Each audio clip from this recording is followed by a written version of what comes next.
On June 17, 1972, there was a break-in the Watergate office complex. 5 men were nabbed in the Democratic National Headquarters here in Washington. It was the beginning of the political scandal of the century.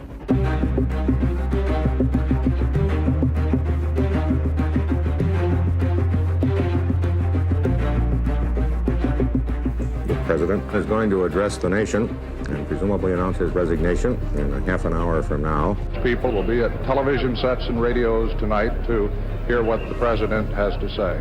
This is the political crime story of the century. In just a moment now, the President of the United States will begin his speech, perhaps his last speech from the White House. He always saw enemies. He always saw people in the shadows. And his motto, I believe, was, do unto others before they have a chance to do unto you. That's enough. There was an obsession with leaks. You don't blame the leaks when facts come out that are showing wrongdoing. Let me see that. Get these lights properly. Right. He was not comfortable in front of a camera. One might even say that it was because he was afraid that the camera could see something he didn't want the American people to see. No, there will be no picture. This is the funny thing. Had it not been for Watergate, I think this man could have gone down in history as one of the more significant presidents in the history of this country. We have 40 seconds to go now. Out. You don't have to stay, do you? We were witnessing the implosion of an American presidency. The President has taken his place at the table in the White House where he's going to speak. Here now, the next picture will be the President of the United States. I have never been a quitter. To leave office before my term is completed is abhorrent to every instinct in my body. But as president, I must put the interests of America first. Therefore, I shall resign the presidency effective at noon tomorrow. It was total tragedy, total disgrace. Here was a man who had fought all of his life to become the President of the United States. And he totally destroyed it.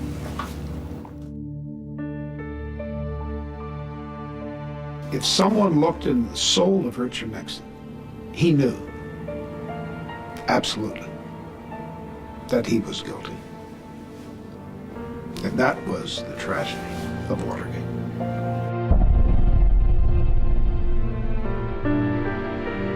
I don't come from a political family.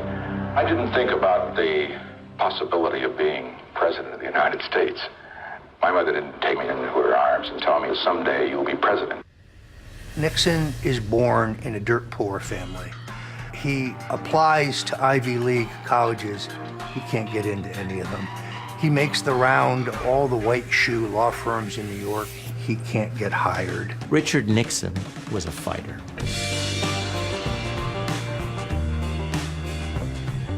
There was a fire in this man. The people are sick and tired of it. They're outraged and they want something done about it, and they're tired of an administration which, instead of cleaning up, is covering up the scandals in Washington at the present time. He goes from Navy to the House to the Senate to Vice President of the United States in 6 years. That's a meteoric rise. He wanted to prove something, and he felt that political victory, political success, would be the way to prove that he was who he thought he was. And I say we can't afford to have the White House as a training ground for an inexperienced man who is rash and impulsive. He is beaten by the telegenic, charismatic John F. Kennedy in 1960. Nixon looks at Kennedy, and Kennedy's everything he wants to be. Charming, cultured, charismatic, confident. That resentment is what drives Nixon. It drives him to try again. It drives him every time he gets knocked down and he's defeated.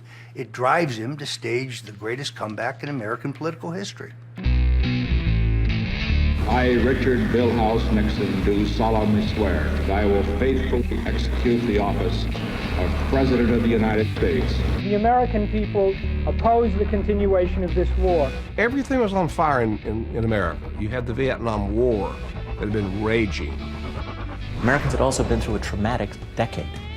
3 high-profile, shocking political assassinations. Get that gun. There was just an eruption of fury around the country. Nixon was defined by the Vietnam War. You had all sorts of music and movies and television all aimed at Nixon as being kind of the villain of his era. This is Richard. How I love to be President Nixon. And Nixon just always seemed completely out of touch when it came to popular culture. I hope they sock it to you. Oh, sock it to me? Sock it to me?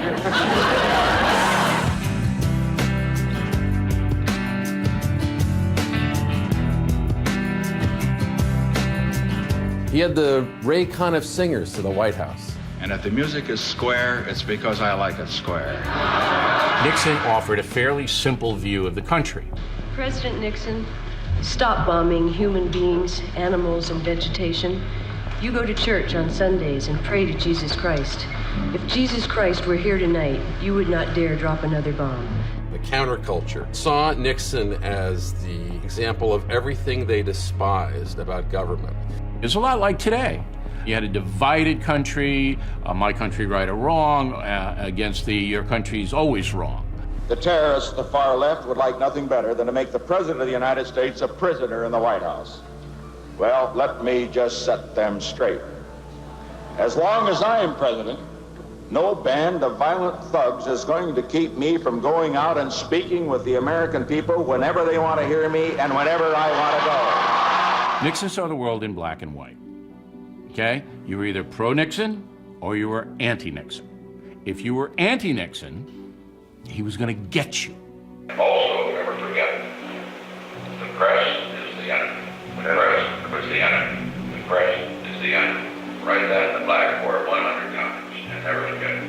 All presidents have a kind of tension, a conflict, and I would go so far as to say even hate members of the press. But I think what Nixon had trouble doing was sort of maintaining composure about those feelings. Don't get the impression that you arouse my anger. You see, I have that impression. You see, one can only be angry with those he respects. Richard Nixon hated the press. On June 13th, the New York Times began publishing a partial text of a secretly prepared study in the Pentagon relating to the origins of American involvement in Vietnam. In 1971, when Daniel Ellsberg leaks the Pentagon Papers to the New York Times, President Nixon was convinced that Ellsberg is part of a conspiracy of Democrats, and he's enraged and he's out of control. What made it especially problematic for Nixon was the first publication of the Pentagon Papers shared the front page with the coverage of his own daughter's White House wedding. For a conspiracy theorist like Richard Nixon, the publishing of the Pentagon Papers the day after his daughter's wedding was not an accident. He wanted lie detector tests given to everybody. He wanted the name of the guy who was responsible.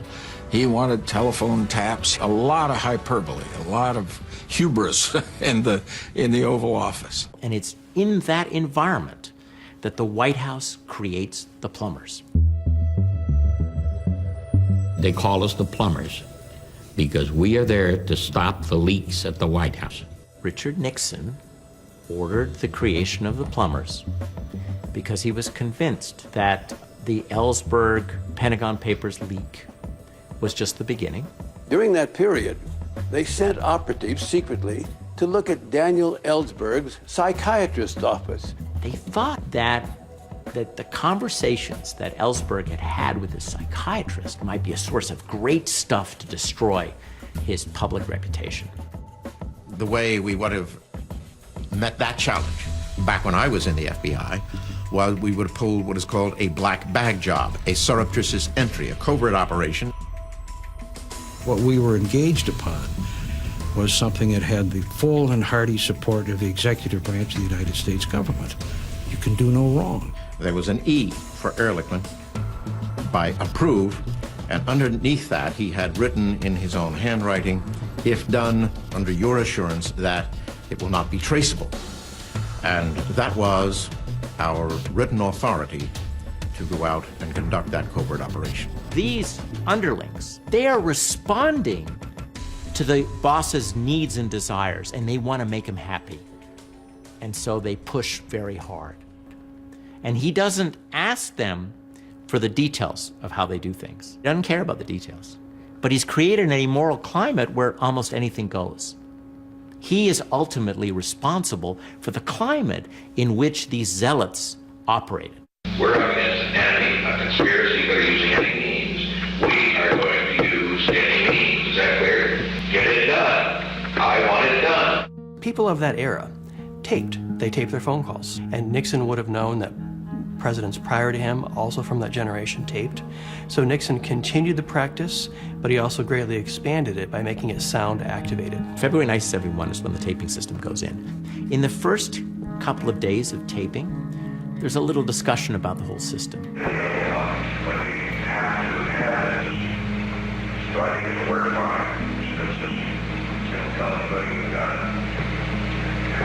Taping was done for the purpose of having it for the historical record. It was voice activated. Everything was taped, which of course was probably stupid. There is a lack of confidence in the conduct of the war and so forth. If we start, simpering around and catering to these bastards, hell, they'll just eat us alive. We must keep up the attack on the media. You've got to keep destroying their credibility. There's not a good one on the whole free network, not one.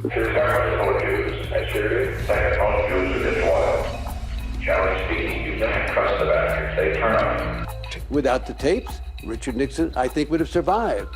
When the tapes were revealed, one or two of them proved from his own lips, from his own words, that he had orchestrated the cover-up of Watergate. Next. I said, I am to kill Jack Anderson. I am on my way to kill Jack Anderson.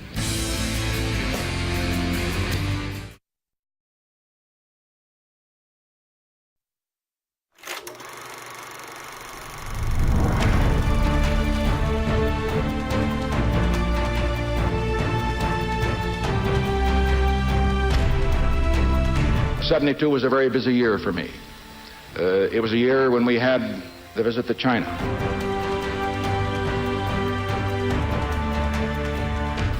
It was a year when we had the visit to Moscow. And then in December, of course, perhaps the most difficult decision I made of the December bombing, which did lead to the uneasy peace, but it is peace, with all the Americans home, all of our POWs home.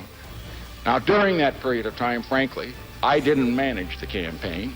I didn't run the campaign. People around me didn't bring things to me that they probably should have, because I was frankly just too busy trying to do the nation's business to run the politics. If mistakes are made, however, I'm not blaming the people down below. The man at the top's got to take the heat for all of it. Nixon had very loyal men around him, folks who were willing to walk over broken glass. And he exploits that. Nixon exploits that, and he gets them to do his bidding. Nixon had a tendency to surround himself with these young Southern California ad agency types. The White House staff, as it evolves, I think you'll find will be smaller than it's been in the past. I know you'll find it'll be probably the youngest one in history, certainly one of the youngest. Richard Nixon managed to charm them, and that charm was so strong that he pulled them over the line. He encouraged them to do things that maybe they wouldn't have otherwise done. And they seemed to be involved in one giant contest to prove to the boss who could be tougher, who could be more ruthless. Their critics call them the Germans and describe their office as the Berlin Wall. I'm speaking of President Nixon's chief White House advisors, John Ehrlichman, and HR for Harry Robbins Haldeman. Haldeman and Ehrlichman were like brothers to Nixon at times. I mean, they served in every possible personal and professional role for him. Haldeman and Ehrlichman understood the importance of protecting the president. I knew Haldeman to say hello to, although he was a much feared figure, and I remember my father used to call him the Jolly Steel Buzzsaw. You want to understand Bob Haldeman? Look at his haircut. Bob Haldeman was the chief of staff of the White House. And people said, whatever Haldeman knows, the president knows. In February of 1972, the election year, there was one reputable poll that said that one of his opponents was within 1 point of beating him in an election. And clearly, Mr. Nixon said, I'm going to make certain that my enemies don't get me. The Nixon campaign's political propaganda arm publicly portrays two arch villains to the re-elect Nixon effort. The national media, which will slant stories unfavorable to the administration, and Democratic frontrunner George McGovern. Operation Gemstone was a plan of dirty tricks and of political tactics leading up to the election year of 1972. Nixon would call it rock'em sock'em politics or hardball. It wasn't just tough politics. It was criminal behavior. I said, well, if you're talking about an all-out, full offensive and defensive capability political intelligence operation, you're talking about one hell of a lot of money. G. Gordon Liddy put together this madcap collection of crimes. Each different kind of operation was given the name of a precious jewel. We had so many operations, we quickly ran out of precious jewels. We went into semi-precious jewels, and by the time we were finished, we were down to coal and brick. Liddy, I say, was a cowboy. Liddy was a hotshot. Liddy was the guy who would do it and could do it. When you hire a G. Gordon Liddy, you're hiring a guy that's going to do what he's told to do, and there's not a lot of boundaries. We later learned that Howard Hunt and Gordon Liddy plotted to try to kill Jack Anderson, the columnist. Gordon Liddy brushed by me and he said, Jeb just told me to take care of Jack Anderson. I said, I am to kill Jack Anderson. I am on my way to kill Jack Anderson. He said, oh my God. He took off like a deer, running down the hall. I then went into Magruder's office and I said, Jeb, did you just tell him to rub out Jack Anderson? I said, Gordon, I was just talking off the cuff. I wasn't serious. And Liddy looked at me with that stern, sort of macho look, and he said, never give me an order for a hit job that you don't mean, because I'll do it. The irony is that he had been an FBI officer. And yet he comes out of the FBI environment and he is ready to break laws at the request of the executive. Gordon Liddy goes to the Department of Justice, the highest law enforcement officer in the land. He's in the Attorney General's very formal office, and Gordon Liddy presents Operation Gemstone, under which they will not only break into the DNC offices in the Watergate complex, but they will hire a houseboat to place outside of the Fontainebleau Hotel in Miami during the Democratic Convention. They will put prostitutes on this houseboat with cameras, so they will lure Democratic delegates onto the houseboat and blackmail them. John Mitchell, who was transitioning from the Department of Justice to the head of the Committee to Re-elect the President, was the man who was going to okay or not this collection of crimes. They asked for $1 million, and John Mitchell didn't say, are you guys crazy? Get out of here. That's all illegal. That's crazy. No, he said, it's too expensive. Please come back with a lower budget. There was pressure from the White House, from me, and from the president to the committee to get their campaign intelligence activity going. To me, it was a throwaway project. Give Liddy the $250,000 and let's get him off our back and satisfy the White House. And Mitchell finally said, okay, let's go with it. I remember at the beginning, there was a sense of the mastermind of all of this is Gordon Liddy. Well, history now has established that the mastermind was Richard Nixon. And so when we come to the Watergate story, it was perfectly in character. Even though he looked like he was set up for a pretty comfortable re-election campaign, it was perfectly in character for him to say, well, I want every advantage. I will approve this. I will approve that. Because he thought if he played it straight, he might lose. And so he played it a little crooked. I was called in by Jeb Stuart Magruder to his office, and he said, can you get into the Watergate office building? Over the weekend, 5 men were nabbed in the Democratic National Headquarters here in Washington, seemingly preparing to tap or bug the place.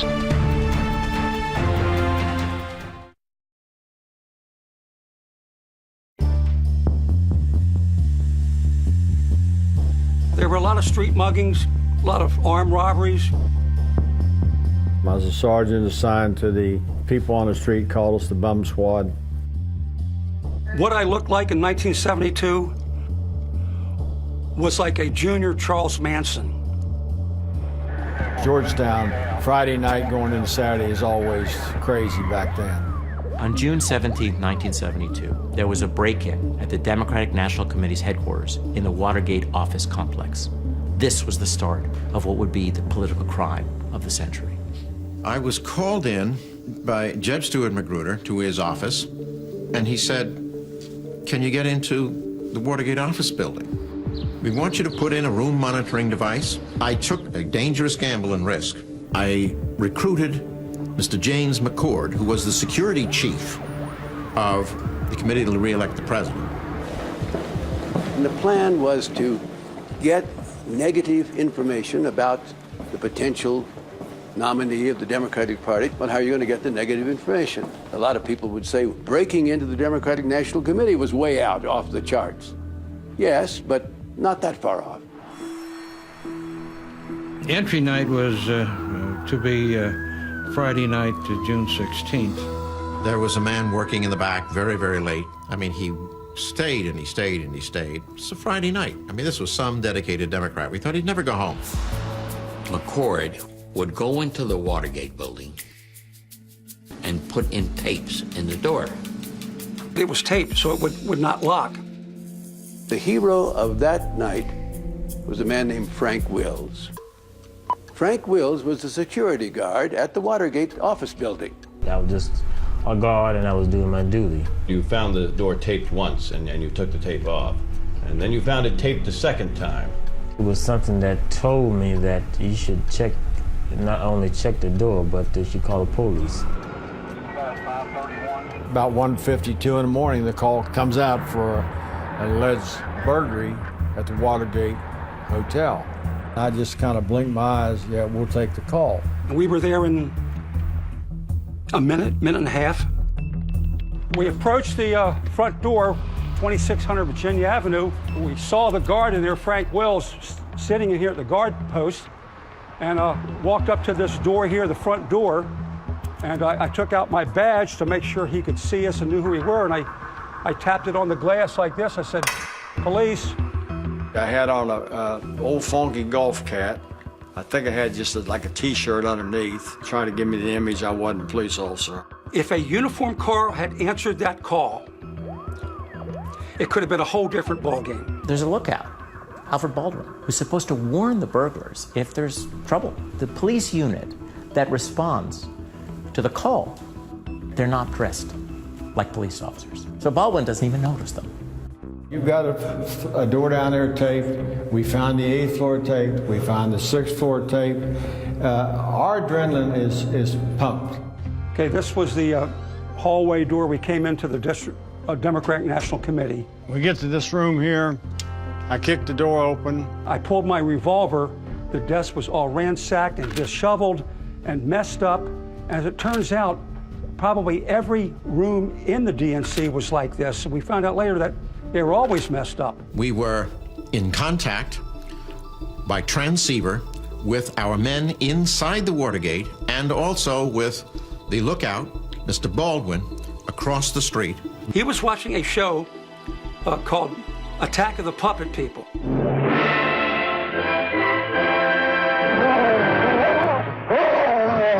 And he was glued to the TV set.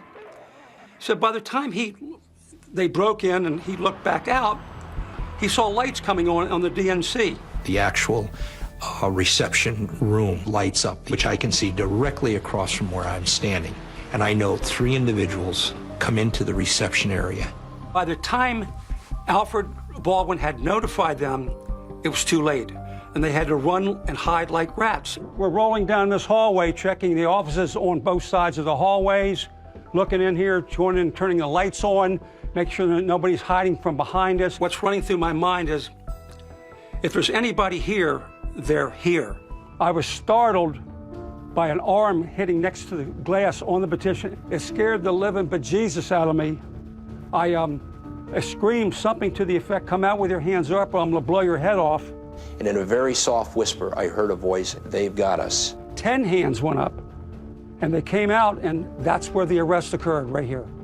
And they see these 3 guys that don't look anything like police officers with pointing guns at them. They were wired. They were hyper. It didn't all add up. I don't think I've ever locked up another burglar who was dressed in a suit and tie and was in middle age. It didn't compute with them what was going on and who they had, except they knew we didn't belong there. McCord said to me twice, he said, "Are you the police?" And I thought, why is he asking such a silly question? Of course we're the police. The 5 burglars that were arrested inside the DNC were McCord, Barker, Sturgis, Martinez, and Gonzalez. This was not your normal, typical burglary. There was bugging devices, tear gas pens, many rolls of film, locksmith tools, thousands of dollars in $100 bills consecutively ordered. Who goes into the Democratic National Committee looking for money, or looking for jewels, or looking for something that an ordinary burglar would? No, you go looking for political information. And who wants that? Why, your opponent, naturally. Coming up next. Listen, I'm tired of your chicken games. I need to know what you know. Get out your notebook.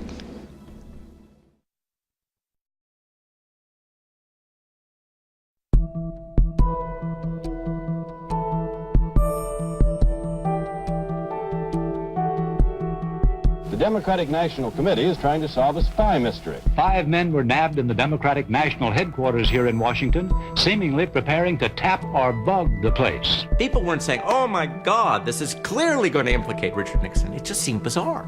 It would take some enterprising young journalists to ferret out the importance of the story. Woodward and Bernstein were assigned to this burglary just as a matter of routine. Editors kind of said, we got this strange burglary. And I saw this commotion around the city desk and was told that there had been this break-in at Democratic National Headquarters. They were young reporters trying to make their way up the ladder in the Washington Post. When you talk about the people who made a difference when it came to Watergate, you talk about Bob Woodward and Carl Bernstein. They were 2 very different people. Woodward came from the Navy. He was a straight-laced guy. Bernstein, on the other hand, looked like a counterculture figure himself. I was supposedly the terrific writer. He was supposedly the great persistent reporter. Their skills complemented each other. They sent me to the courthouse where the 5 burglars caught in the Democratic headquarters were being arraigned. The judge asked the leader, James McCord, where did you work? And McCord went, CIA. It was stunning. And they discovered that McCord was a security chief for the committee to re-elect the president. Well, okay, folks, this was a political break-in. There was a notebook belonging to one of the burglars that had the name in it, H. Hunt, W. House. We figured that W. House, it either had to be the White House or the whorehouse. The question was, who was H. Hunt? I called the White House and eventually got Hunt on the phone and just asked, why was your name in the address books of 2 of these burglars? And he screamed out, good God, slammed down the phone and left town. And of course, it turned out to be Howard Hunt, who had worked for the CIA, who had been hired at the White House really to undertake dirty tricks. You knew that this smoke that was billowing up from the Oval Office, there had to be some fire there. It's like the Dylan song, it don't take a weatherman to know which way the wind blows. Presidential Press Secretary Ron Ziegler called it a third-rate burglary attempt and said it was nothing the president would ever be concerned with. Richard Nixon is obstructing justice from the beginning. But what would be known as the smoking gun was when he approves a plan to use the CIA to blunt an FBI investigation into the money that the burglars had. It's clear in the conversation this is being done for political purposes, basically to save the skin of the White House, and the president says he approves it.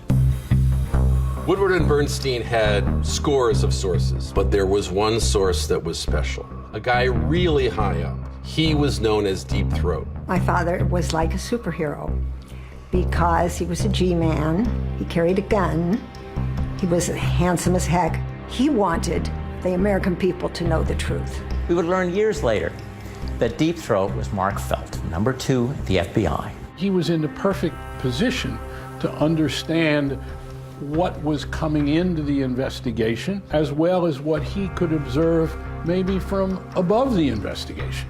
I want to talk about Watergate. We're not going to talk about that subject. All the president's men created a sense of danger. They were constantly risking things by trying to find out the truth. You can trust me, you know that.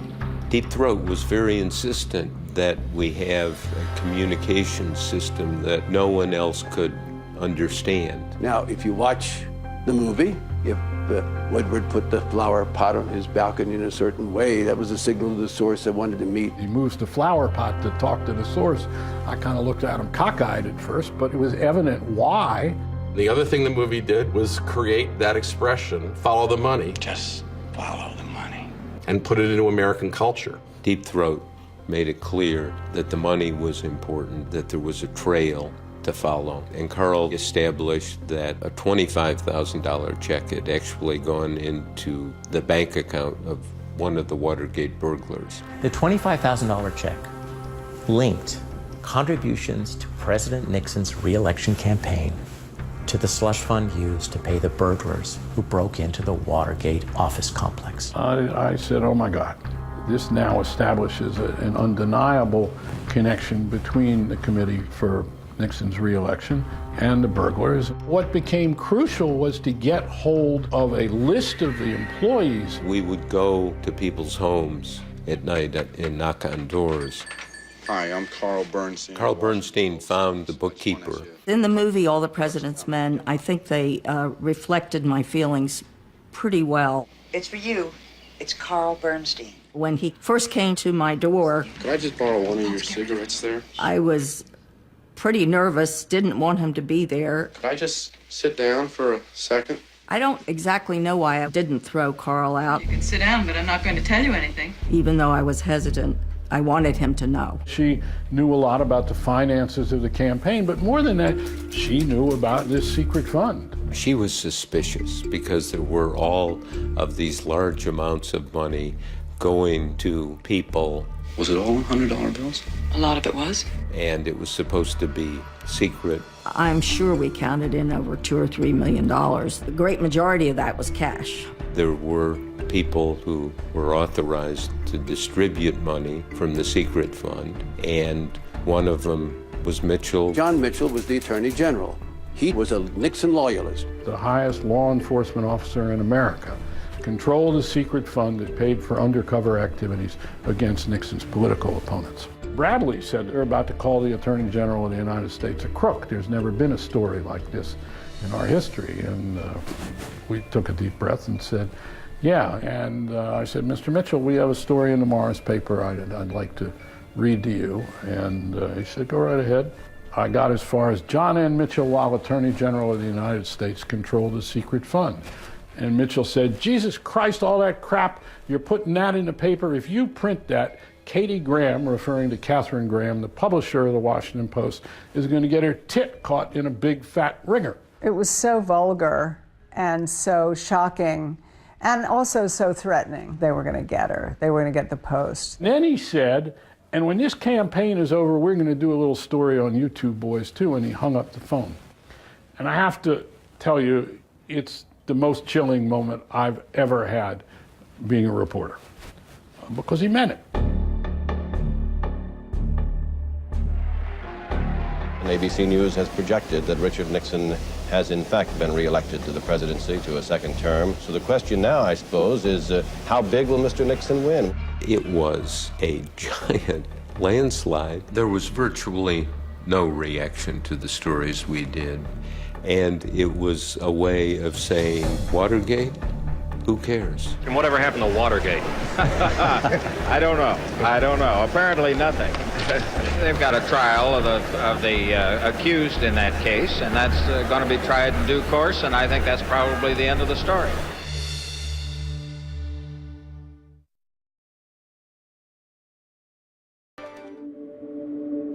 President, are you ready to take the constitutional oath? The Supreme Court ruled that abortion is completely a private matter. Vietnam cost 55,000 American lives. Today, the United States ends its role in the conflict. We finally have achieved a peace with honor.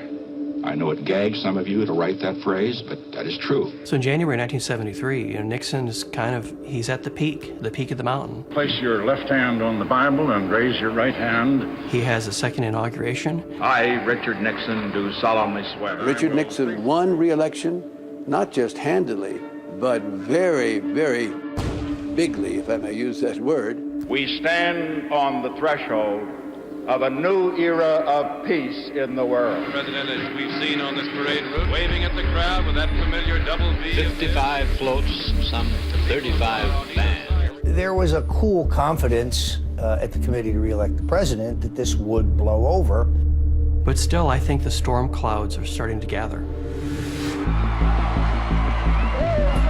For 6 months, the cover-up was working. And so if you were investigating the story, people looked at you as if you were a bit of a conspiracy theorist. I mean, why are you bothering with that? By Bob Woodward and Carl Bernstein, they're still pressing. They're digging deeper, they're digging harder. And so Nixon still has this residual fear that somehow it might not stop. And it caused a firestorm within the White House because they said, oh my God, somebody's getting close. I want it clearly understood that from now on, ever, no reporter from the Washington Post is ever to be in the White House. Is that clear? Absolutely. Yes, sir. None ever to be in. Now, that is a total order, and if necessary, I'll fire you. I don't respect the type of journalism, the shabby journalism that is being practiced by the Washington Post. This is Bob Woodward of the Washington Post. The thing that's so powerful, both in real life and in the movie All the President's Men, is that people will do anything to conceal their involvement. People at the highest levels are much more involved than Woodward and Bernstein recognize. Listen, I'm tired of your chicken games. I don't want hints. I need to know what you know. It's incredible. Cover-up had little to do with Watergate. It was mainly to protect the covert operations. Get out your notebook. There's more. The last meeting with Deep Throat, a lot was revealed. He kept saying the Watergate burglary is not just one isolated operation. This is a much bigger story than you think. Here was an inside mole who was reporting to the newspapers and so forth and giving them all the scoop. That made it appear all very credible. While they stuck the knife in and twisted it pretty good, we gave the knife to them. Woodward and Bernstein were very important. They deserve all the accolades. They elevate the story so that the Senate and others can take notice of it at a time when the cover-up was working. 3, take 1. The Senate tonight voted 77-0 to establish a select committee to investigate alleged political espionage in last year's election campaign. That includes the Watergate bugging case. We will cooperate fully with the Senate, just as we did with the FBI previously in what was called the Watergate matter. One of the president's first questions is, what is all this off on the horizon, no larger than a man's hand? What is this committee? The committee will be headed by North Carolina Democrat Sam Ervin. If it wasn't the press, Congress wouldn't have done anything about it. The story would have been covered up. Nobody would have ever heard about it. The White House strategy is to contain the damage, to keep the legal responsibility held to 7 people, the 5 burglars, and E. Howard Hunt and G. Gordon Liddy. The usual thing in a situation like this in the intelligence service is that they will have bail provided for them. They will have legal counsel provided for them. They promised they would pay them and take care of their families if they just went to jail and didn't reveal the involvement of the White House. So they were basically ready to plead guilty and keep quiet. Howard Hunt, a former White House consultant, pleads guilty to all charges in the Watergate bugging trial. Mr. Hunt, if you could just come up to the microphone. Let me know when all cameras are rolling. Mr. Hunt, is there anyone higher up involved in the conspiracy? I would testify as follows, gentlemen, that to my personal knowledge there was not. And they take the rap. They essentially cop to it, hoping that the buck will stop there. One of the problems of sort of paying hush money is that no price is too big. And Howard Hunt needed more and needed more and needed more. All of us were headed for prison, and that something ought to be done, should be done. And if they didn't, then dire consequences for the administration could result. Just a plain statement of fact, not a threat. John Dean says, become like a mafia. Where does it end? We are being blackmailed by our own people. The cover-up was collapsing, but Dean realized it was about to come apart. Next. He had enough explosive information that he would blow the White House out of the ground.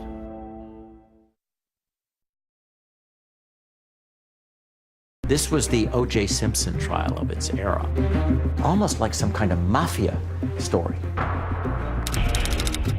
On June 17, 1972, there was a break-in the Watergate office complex. 3, take 1. 5 men were nabbed in the Democratic National Headquarters here in Washington. Is there anyone higher up involved in the conspiracy? What did the president know, and when did the president know it? The pressure was building today on President Nixon. He sort of lost control, a dangerous trait in a president. We must keep up the attack on the media. You've got to keep destroying their credibility. Nixon was orchestrating the cover-up. I want this. I want that. I'm the president. Get it. Now, from our studios in Washington, a special report. The Senate sprung into action. It started holding hearings. Did it love, hate, greed, you name it. The greatest show on the earth. I hear a gavel pounding. You swear that the evidence shall be the truth, the whole truth, and nothing but the truth, so help you God. I knew it was going to be my word against his word. The scandal has now moved right to the doorway of the Oval Office in the White House. The American people are outraged. This guy's jumping all over me about Watergate. No one is above the law. People have got to know whether or not their president's a crook. Well, I'm not a crook. Are you sorry you didn't burn the tapes? The answer is... Impeach Nixon now! Impeach Nixon now! Impeach Nixon now! These are days of virtual paralysis within the top echelon of the White House staff because of nervousness, suspicion, and uncertainty generated by the Watergate scandal. No one was killed at Watergate.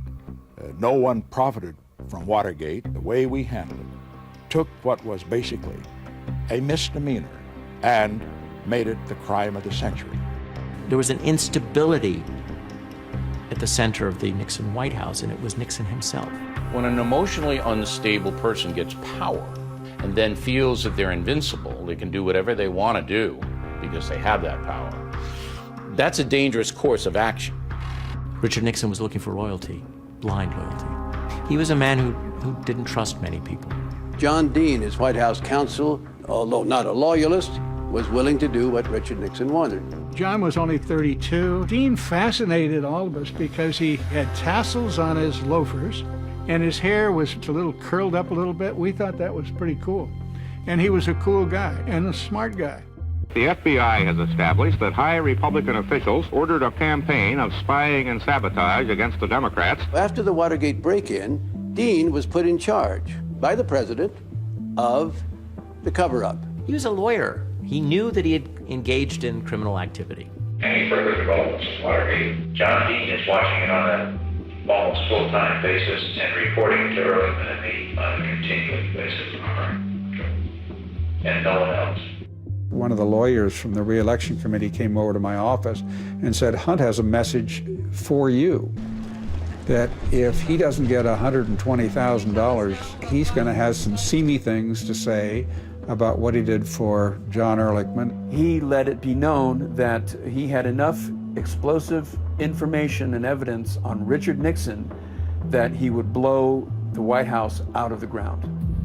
Dean was unable to control this anymore and had to fully report to Nixon for the first time on something's going to give. We need a change in strategy. The reason I thought we ought to talk this morning is because I think that there's no doubt about the seriousness of the problem we've got. We have a cancer close to the presidency that's growing. It's growing daily.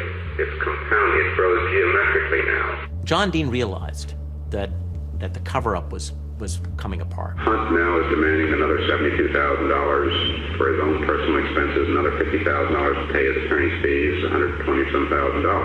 Wanted it by the close of business yesterday. I decided I had to give him everything I could give him to get him to end the cover-up, to just go in and blow it away.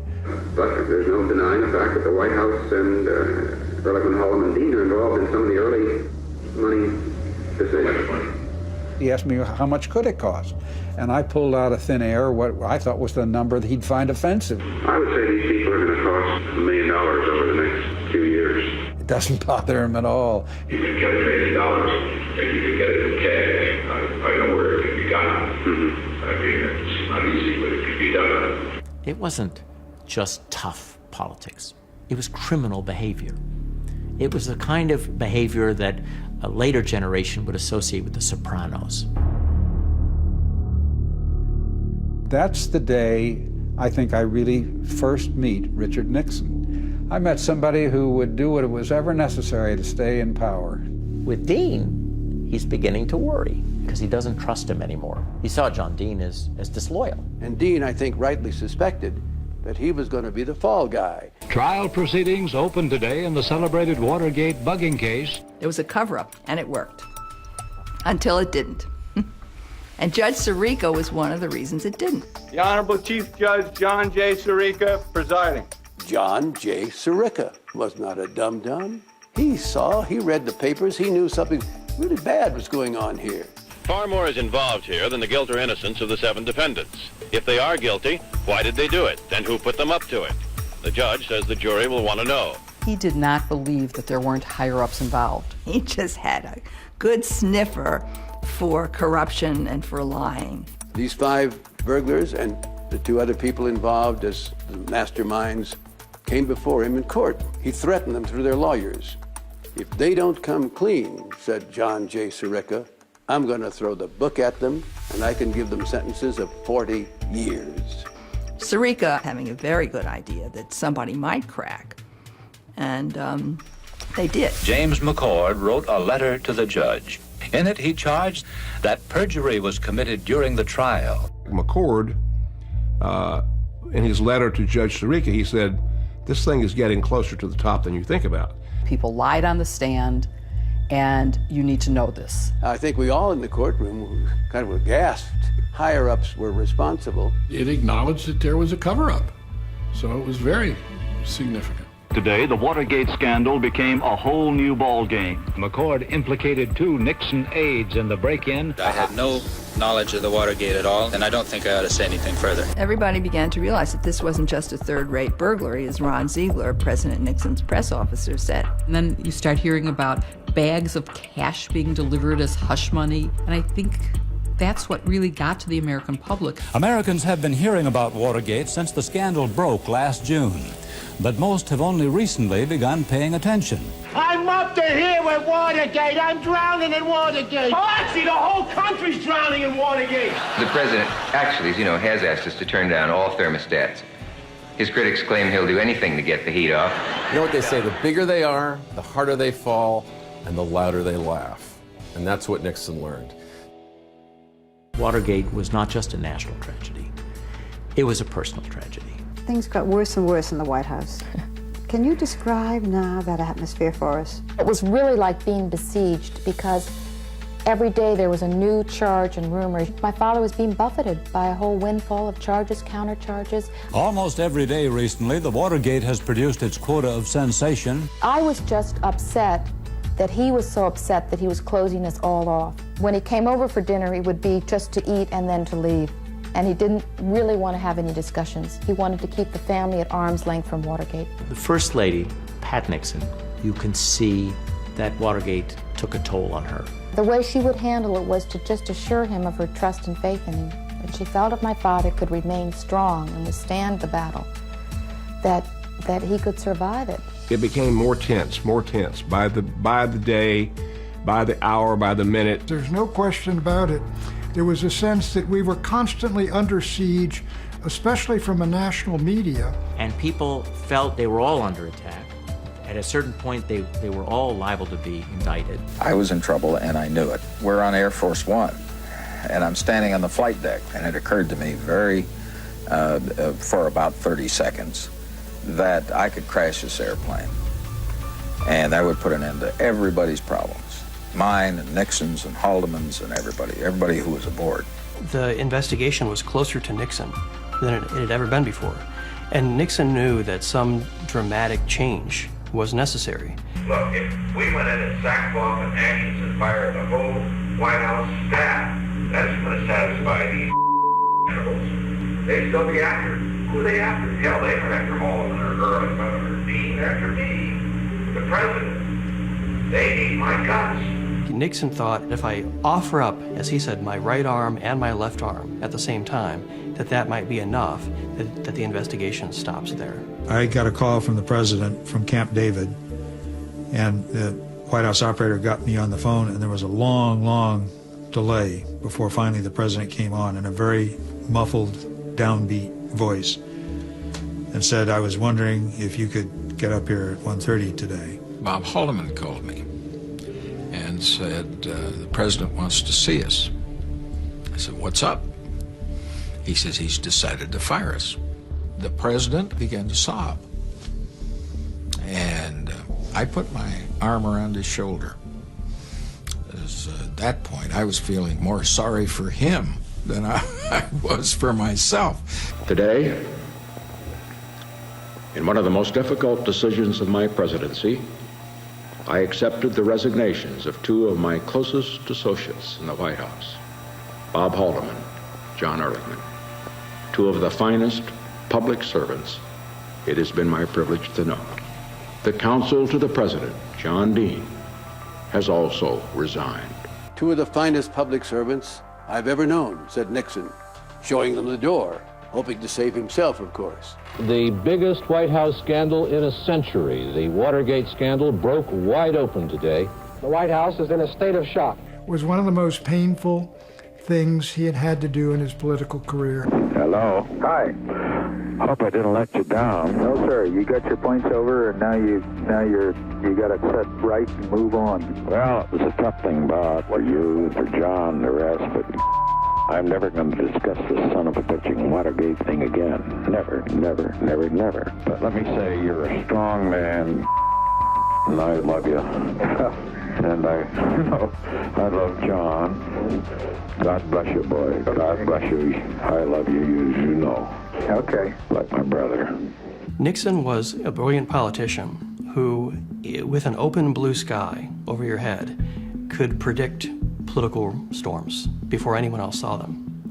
Yet in hindsight, we look at this and say, where was this astute politician?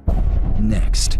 It seemed impossible. It seemed improbable. What did the president know, and when did he know it? And yet it happened.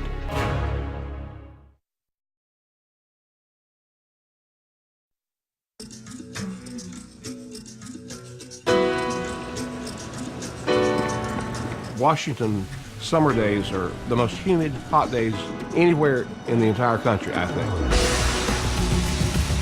And the hotter the weather got, the hotter Watergate got. To bring you a special report on the Senate Watergate hearings. This was the O.J. Simpson trial of its era. The word crisis is perhaps too mild to apply to Watergate. Everybody was in a frenzy around D.C. That famous caucus room, almost every day there were lines of people waiting outside.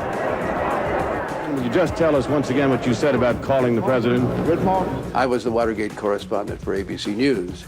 I hear a gavel pounding, so let's go inside. There were only 3 television networks in those days.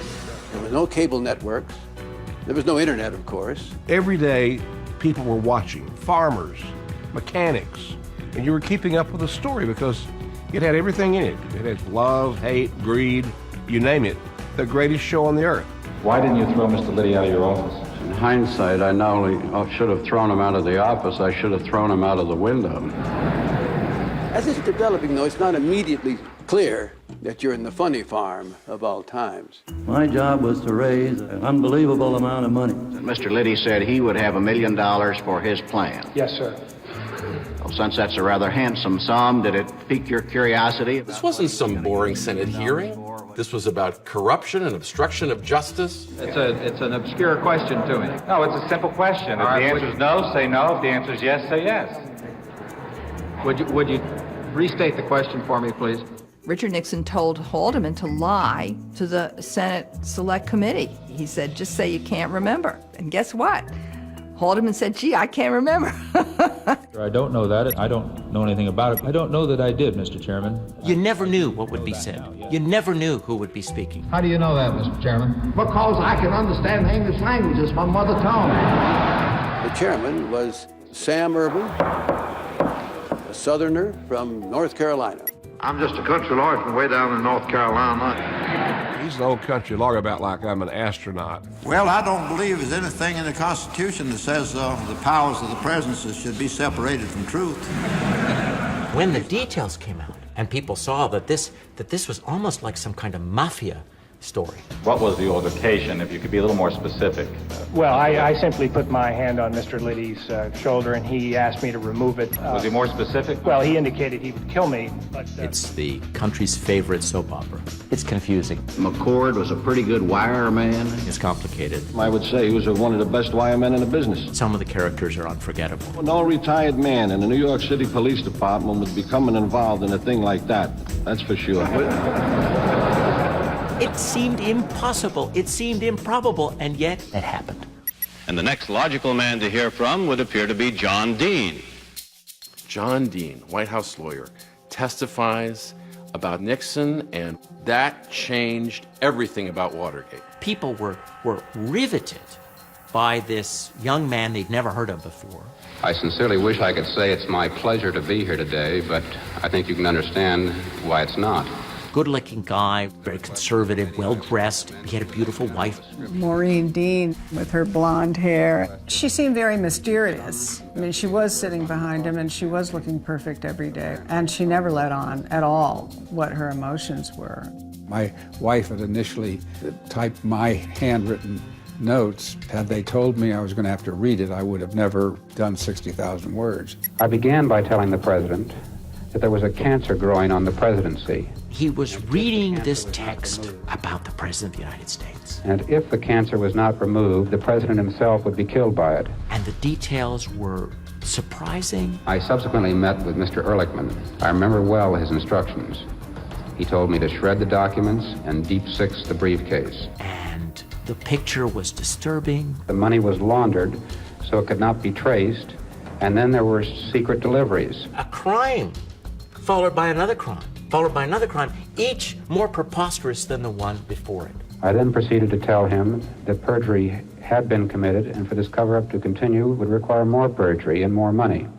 Until that point, the Nixon White House had successfully stonewalled investigations of the president's role in the cover-up. John Dean cut through that like a knife through butter. John Dean said the president is involved in the cover-up. The central question at this point is simply put, what did the president know, and when did he know it?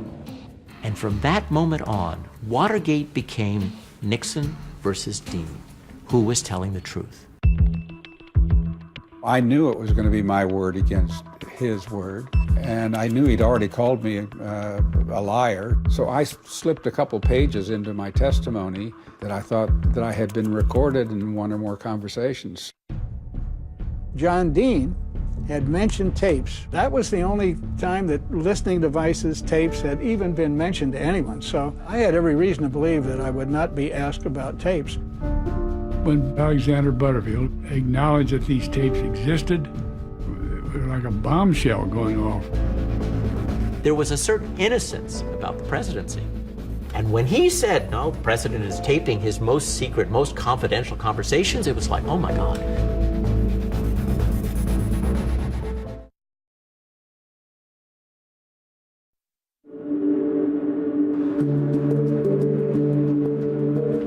I began by telling the president that there was a cancer growing on the presidency. What did the president know, and when did he know it? At that point, in June of 1973, it was John W. Dean, a little-known former counsel to the president, versus Richard Nixon, a man the country had known for 30 years, and now President of the United States. Whom was the country going to believe? Dean or Nixon? The key witness in the minds of people who were there and later on was Alexander Butterfield. Subcommittee will come to order. Well, Alexander Butterfield was the president's personal assistant who would kind of keep the trains running on time, keep the flow of people and paper in and out of the Oval Office. He saw everything. Butterfield was called just to see if he had anything to say that was worthwhile. And he did. I was told the president wants you to get a taping system, but the idea was it's not just going to be a little thing in a desk drawer. And he wants it on all the telephones, office phones, and in the Oval Office. When I briefed the president, it was just the president and I.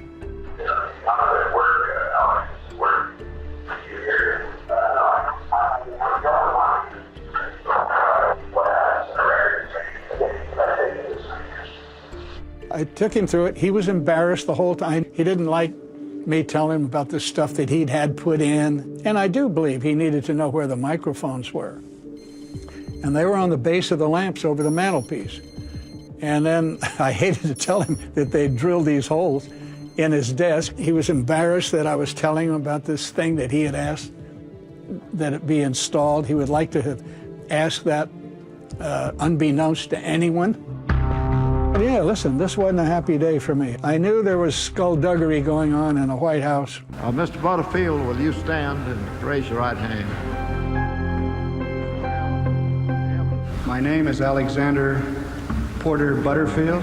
Fred Thompson, who was the counsel for the Republicans. Mr. Butterfield, I understand you previously were employed by the White House. Asked the question. Mr. Butterfield, are you aware of the installation of any listening devices in the Oval Office of the President? I was aware of listening devices. Yes, sir. I knew how huge that was. I also knew that he would have trouble surviving. And at that point, like all the other reporters in the room, I said to myself, the jig is up. If those tapes prove that Richard Nixon orchestrated a cover-up, let alone whether they proved that he had ordered the break into the Watergate, he's cooked. But to a lot of the people I knew and my friends, they were probably saying, that son of a bitch, he is hurting our man. I understood Nixon. I honestly understood it all very well. I knew Nixon so damn well. So I hated to be the guy. Did you ever hear any of these tapes being played? Yes, sir, I did. So once Alexander Butterfield disclosed the existence of the taping system, the real challenge then for the Ervin Committee was finding a path to subpoena those tapes. The Senate recognized it had the power to ensure that there'd be a full and complete investigation, and they exercised that power. Attorney General Elliot Richardson appointed Archibald Cox, a Harvard professor, to be the special prosecutor. The guidelines or charter for the special prosecutor state that he will have full authority. The special prosecutor was given a mandate of independence to investigate Watergate no matter where it went. When the tapes were revealed, the pressure is on the president to produce those tapes, or run the grave risk that public opinion will decide he can't because of what is on them. Cox asked the White House to give him the tapes, and Nixon refused. Nixon was raging. In the summer of 1973, he's so angry. He's angry because Archibald Cox is putting pressure. He wants the tapes. Whether we get them or not is now an issue for the courts. I think the powers of the presidency had never been challenged before, the way they were when the special prosecutor subpoenaed Nixon's White House tapes. And he just can't stand what's going on. And he wants to get rid of Archibald Cox, to fire him. And his people say, no, Mr. President, don't do that. That's going to cause more trouble. Worst thing you can do is to fire the head of an investigation. It makes you look guilty. And ultimately, the Court of Appeals ruled that the tapes had to be turned over. The president had lost any patience. He said, get rid of Cox. Then Richardson said, I can't fire Cox. Mr. Richards, we see you for a bit? Can't possibly fire him. I'm going to resign first, so he resigns. There'll be an announcement out of the White House later on. I can't say a thing. There will be? Does it have to do with the resignation of the Attorney General? Then the order was given to the Deputy Attorney General, William Ruckelshaus, to fire Cox, the special prosecutor, and Ruckelshaus refused. Raise your right hand. I was Attorney General about 20 minutes. I found out that 20 minutes is not long enough to get your picture on the wall. I really had no recourse but to refuse to carry out the directive and to resign. To this day, Ruckelshaus doesn't know if he was fired first or resigned first. But in any case, he leaves the scene. And the third person in the list of succession is the Solicitor General, Robert Bork. It's Bork who finally does the deed and fires Cox. Well, by this time, the nation was up in arms. This was called the Saturday Night Massacre. We were horrified. This was not what we considered to be the role of the president or how democracy functions. So it looked like not only was Cox gone, but the investigation was over. So many Americans thought, oh my God, this is a coup d'etat. Basically, the president has seized full control of the Special Prosecutor's Office. Impeding our operations right now. The White House, the executive branch, acted as if it was actually going to crush the entire investigation. Everyone, my one is about it. Our office had been seized, and to us, it was a clear attempt to obstruct the investigation, to interfere. And the American people were outraged and said, basically, you know, we're not a banana republic. We have a system of laws here. Even if it's the President of the United States, no one is above the law. And now the public opinion tide swung very strongly against Richard Nixon, because that Saturday, known as the Saturday Night Massacre, did it. And who did it? Richard Nixon did it to himself. I have no intention whatever of walking away from the job I was elected to do.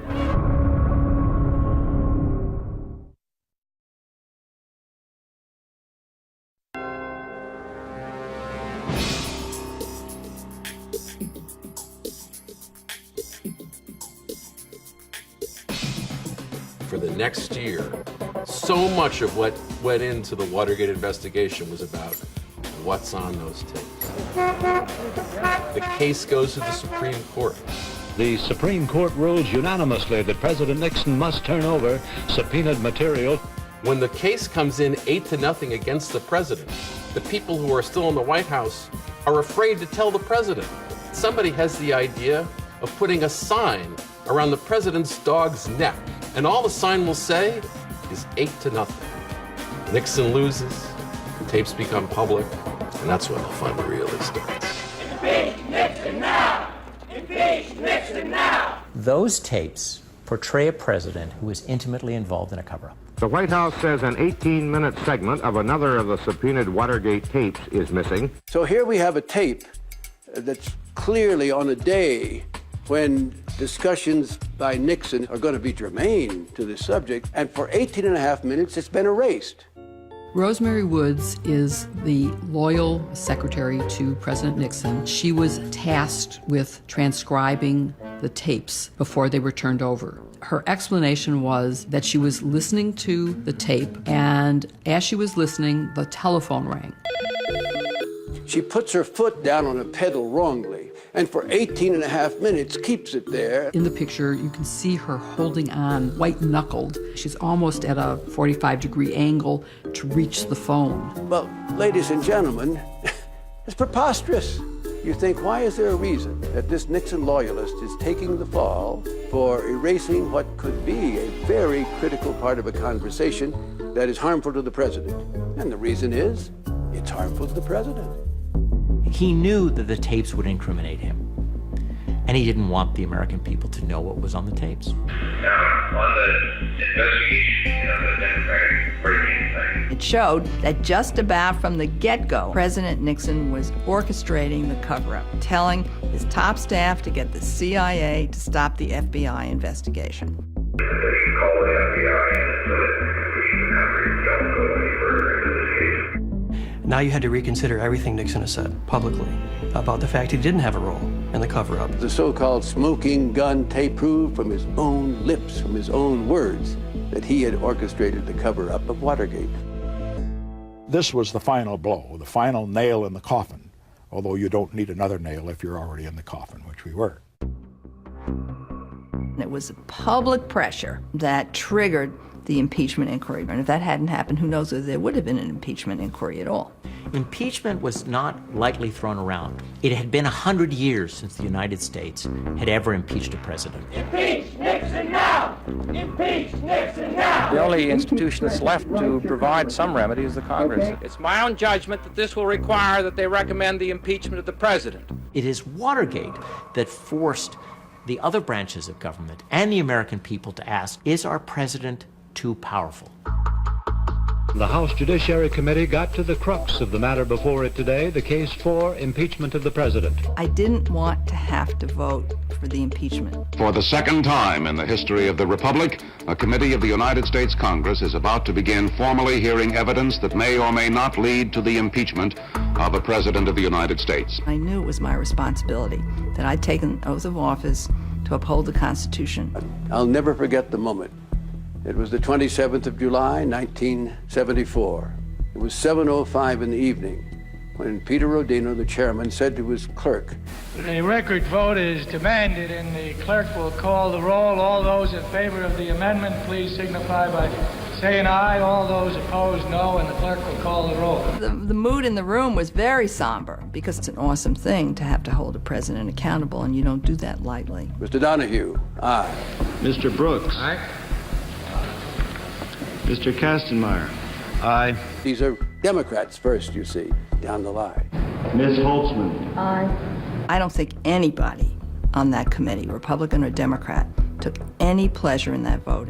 Then it got to the Republicans. Mr. Hutchinson. No. Mr. McClory. No. Mr. Lott.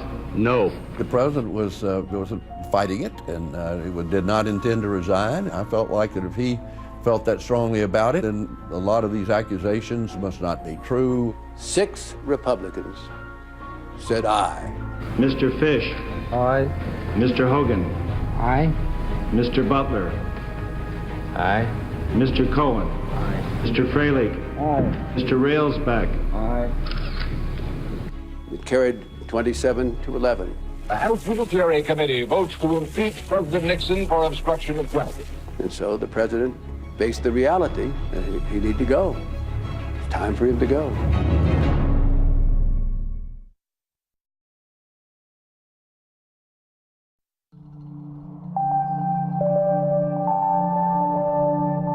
What starts the clock ticking towards the resignation is the Supreme Court decision. When Richard Nixon loses U.S. v. Nixon, he thinks about resigning, his family pushes back. The tipping point was that a number of prominent Republicans came to Nixon and said, we're not going to be able to support you in the Senate. Down to the White House trudged the senior Republicans on Capitol Hill. When Barry Goldwater and the leaders of the Republican Party in Congress come to him and say, look, it's over. Al Haig told me that the president's last great hope was George Wallace. The president said, "George, are you still with me?" And the governor said, "No, I'm sorry, Mr. President, I am not." And the president hung up, looked at me and said, "Al, I just lost the presidency." President Nixon asked his daughter, Julie, to tell the First Lady that he's resigning. He doesn't tell the First Lady. You were the one who told her. Yes, I did. I said that Daddy felt that he had to resign. And the tears stood in her eyes, and I don't think she said anything. But she accepted it. She knew that it was the end. You had one last dinner, and you asked the White House photographer to be there. I just had a feeling that it was important that the event be recorded. They wanted a picture for history's sake, and we all linked arms and stood there and smiled. I put on somewhat of a false front, bravado, and tried to arrange it in my usual way. You stand here, you stand here. It's interesting from how my mother looked at it. She hates that picture of all of us smiling because she said there our hearts were breaking and we're smiling. I went down to the Lincoln Room and heard the chanting outside. Reminded me of the Vietnam days, except this time the chant was "Jail to the Chief, jail to the Chief." Jail to the chief! Jail to the chief! Jail to the chief! I shall resign the presidency effective at noon tomorrow. Vice President Ford will be sworn in as president at that hour in this office. Today at dawn, 2 men got up to go to bed tonight with very different titles, very different fates. I woke up at the start the last day, wondering if I'd overslept, and I looked at my watch. The battery had run out, worn out, at 4 o'clock the last day I was in office. By that time I was worn out too. Al Haig sort of knocked on the door. He brought one piece of paper, there was one line on it. He said, "You know, we forgot to do this. Would you sign it now? I hereby resign the office of President of the United States." Mrs. Nixon and the president came down the elevator. I'll never forget. She said, "Why are you doing this?" The President has just entered with Mrs. Nixon to say goodbye to the White House staff and to his cabinet. You you were here to say goodbye to us. What we see in the East Room is the agony of being Richard Nixon. I don't think I could tell you without sobbing, so I'm not going to try. I just get very emotional about it. He said, "This isn't goodbye." The French have a word for it. We don't have a good word for it in English. The best is au revoir.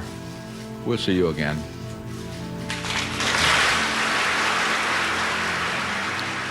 Every part of it was incredibly touching. The farewell speech to the staff, it was very difficult because he was really letting down his guard for one of the few times in public.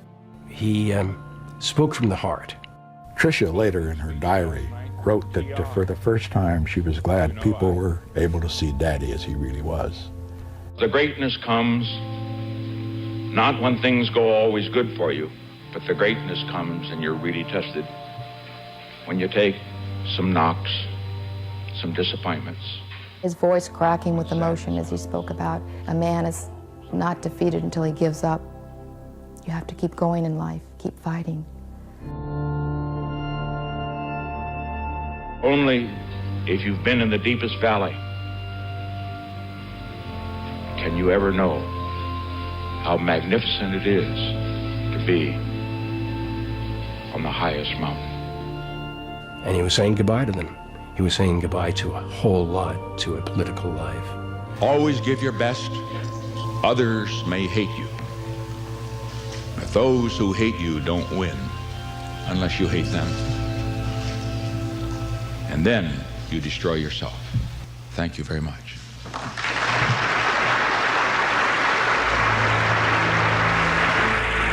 President and Mrs. Nixon, Vice President Gerald Ford, soon to be President, and Mrs. Ford walking the red carpet now. Mrs. Nixon had already got aboard ahead of me. I kind of raised my hand. I don't know whether it was a salute or a wave, but that was it.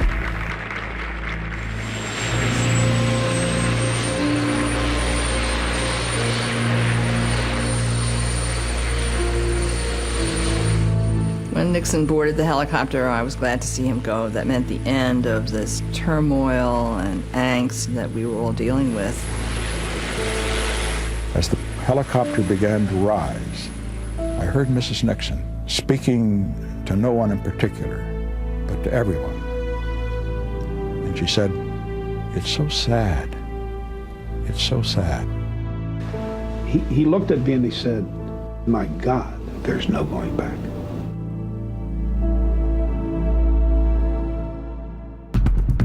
Next. Yes or no? Are you sorry you didn't burn the tapes?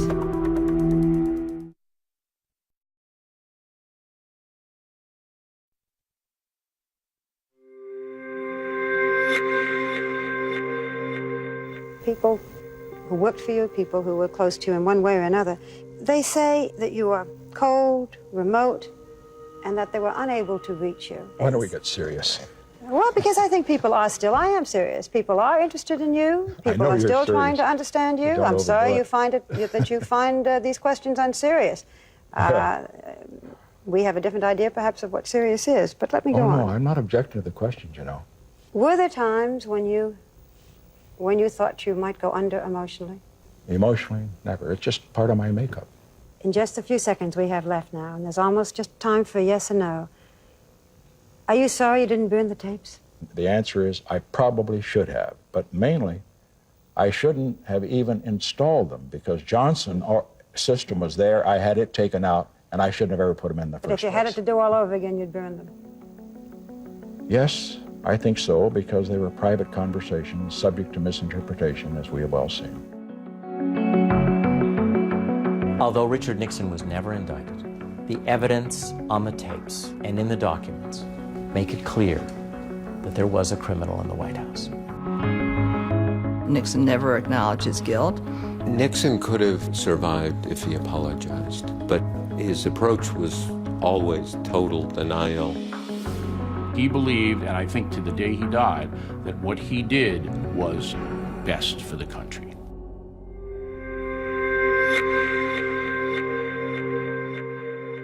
the essence of every great leader I have known, he was a lonely man. Do you consider that you've had a good life?